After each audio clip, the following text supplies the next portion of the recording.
жарандарыбыздын өмүрүн сактайбыз, ден соолугун чыңдайбыз деп биздин эң кымбат болгон дарыгерлерибиз өзү ооруга чалдыгып атат. Булар боюнча да мен ойлойм, ушул саламаттык сактоо системасында иштеп аткан жарандарыбызга, дарыгерлерге өкмөттүн атынан дагы бир жолу ыраазычылык билдирип, сиздердин эмгегиңиздерге биз абдан чоң таазим этебиз. Сиздерге ыраазычылык билдиребиз элдин атынан, өкмөттүн атынан. Bizde 675 bin pensioner var Kırgızistan'da. Keyirleri den soğuluğuna jaraşa eşke çıkıp banklardan akçalarını alalbagan uçurlar bolup atat. Uşulardын baарын teң uyuşturup, kaalagan uçurda ala turganday şartlar tüzüşübüz керек.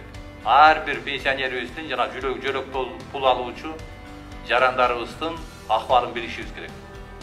Алар пенсияны, жөлөк пулдарды кайра тамак аш алганга жумшайт, дары-дармек алганга жумшайт.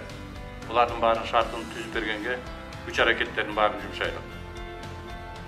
Alemi aylık mayına meselesi boyunca hiç kanday problema olmaydı.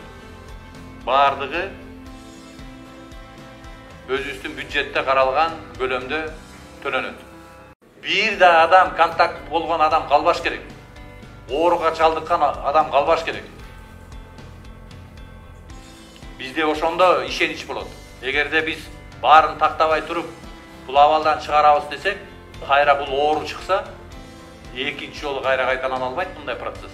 Қайра өзгөчө авал кийирип жүрө бергенде мамлекет аны көтөрө албайт, экономика көтөрө албайт. Ошон үчүн азыркы кийирген авалды пайдаланып, максималдуу түрдө иш-чараны баарын бүтүргүлө. Бизден эл күтүп атат, эл бизди чыдап, биз койгон талапка макул болуп үйүндө отуруп атат. Ошон үчүн бул вирустан баардыгыбыз чогулуп, ынтымак менен гана чыга турганыбызды, тартипти сактап гана чыга турганыбызды баардыгыбыз түшүнүп, ушундай бир талаптарга жооп берип атабыз баардыгыбыз.